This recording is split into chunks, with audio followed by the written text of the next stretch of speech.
모든 비극은요, 딱 하나의 감정에서 시작되곤 하죠. 서양 문학의 시작점이라고 할 수 있는 호메로스의 일리아스. 이 거대한 서사시는 바로 한 영웅의 분노가 어떻게 군대 전체를 파멸로 이끌었는지를 노래합니다. 이건 그냥 옛날 전쟁 이야기가 아니에요. 억제되지 않는 감정과 오만한 권력이 부딪혔을 때 우리가 어떤 끔찍한 대가를 치르게 되는지에 대한 아주 영원한 질문을 던지고 있죠. 자, 이 서사시의 첫 문장이요. 이 모든 이야기의 핵심을 그냥 던져버립니다. 노래하소서 여신이여, 아킬레우스의 분노를.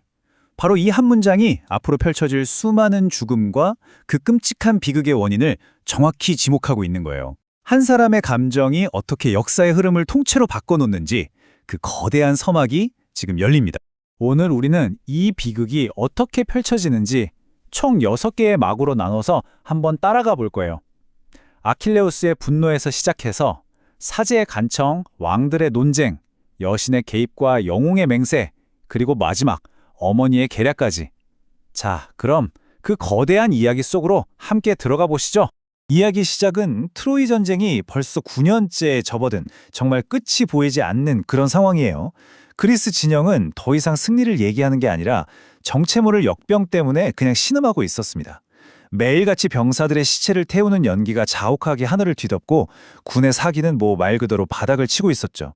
그런데 이 끔찍한 재앙이 신의 병덕 같은 게 아니었다는 거죠. 모든 건 한 아버지의 절박한 외침, 그리고 그걸 묵살해버린 한 오만한 왕 때문에 시작됐습니다. 바로 이 사람, 아폴론 신을 모시는 사제 크리스에스가 그리스 진영을 찾아온 거예요. 그는 아주 정중하게 어마어마한 몸값까지 바치면서 그리스군의 총사령관 아가멤논에게 부탁합니다. 제발 포로로 잡혀있는 내 딸을 돌려달라고요. 누구라도 들어줄 만한 합리적이고도 절박한 요청이었죠.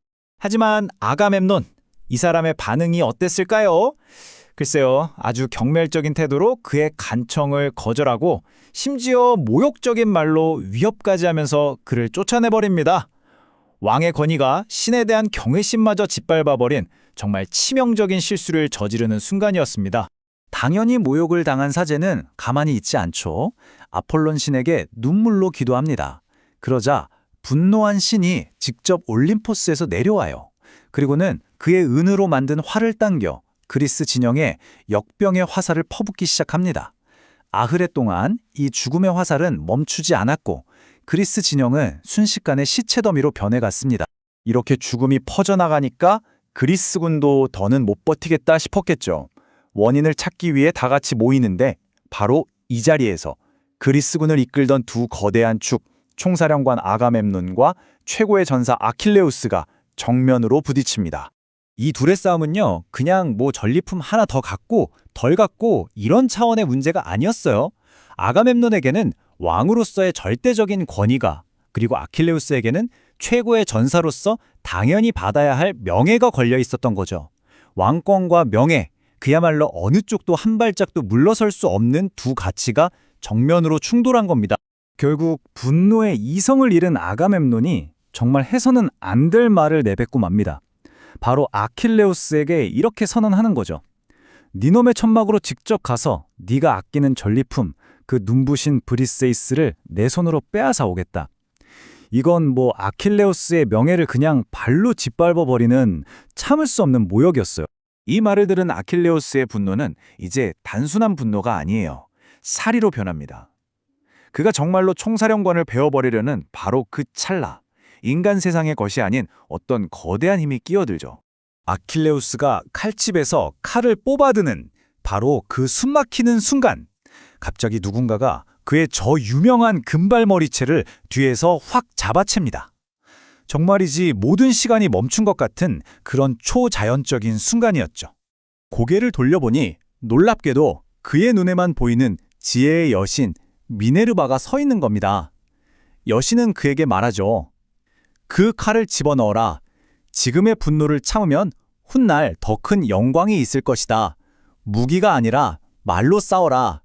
말하자면 지혜가 폭력을 막아선 셈이죠. 여신의 개입 덕분에 피를 보진 않았지만 이미 엎질러진 물이죠.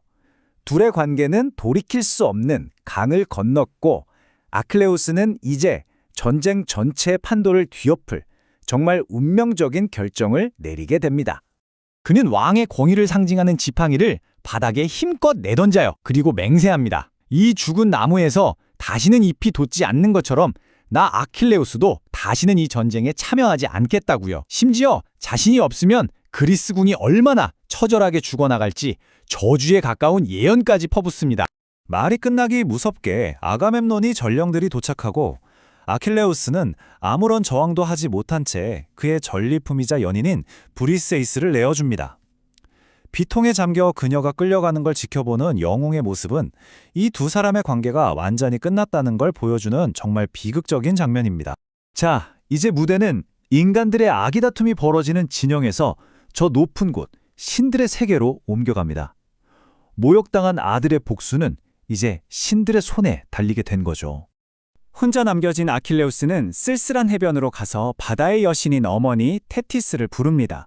그러자 정말로 파도 속에서 어머니가 나타나고 아들은 그간의 서름과 분노를 다 토해내죠. 아들의 이야기를 들은 테티스는 슬프게 말합니다. 불쌍한 내 아들아, 너는 정말 비극을 위해 태어났구나.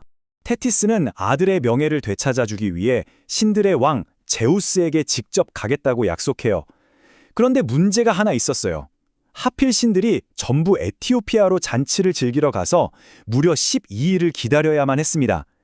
그 12일 동안 그리스 병사들의 운명은 그야말로 바람 앞에 등불 신세가 된 거죠. 그리고 마침내 12일째 되는 날, 테티스는 올림포스에 올라 제우스의 발 앞에 엎드려 간청합니다.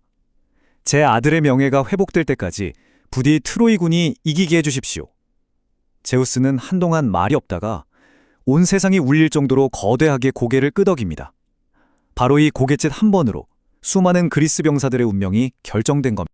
자, 이렇게 한 영웅의 명예는 짓밟히고 한 왕의 자존심은 하늘을 찌를 때 그 거대한 분노의 대가는 과연 누가 치르게 되는 걸까요? 이건 3000년 전 트로이의 해변에서 시작된 질문이지만 어쩌면 권력과 명예 그리고 인간의 감정이 존재하는 한 우리에게도 영원히 계속될 질문이 아닐까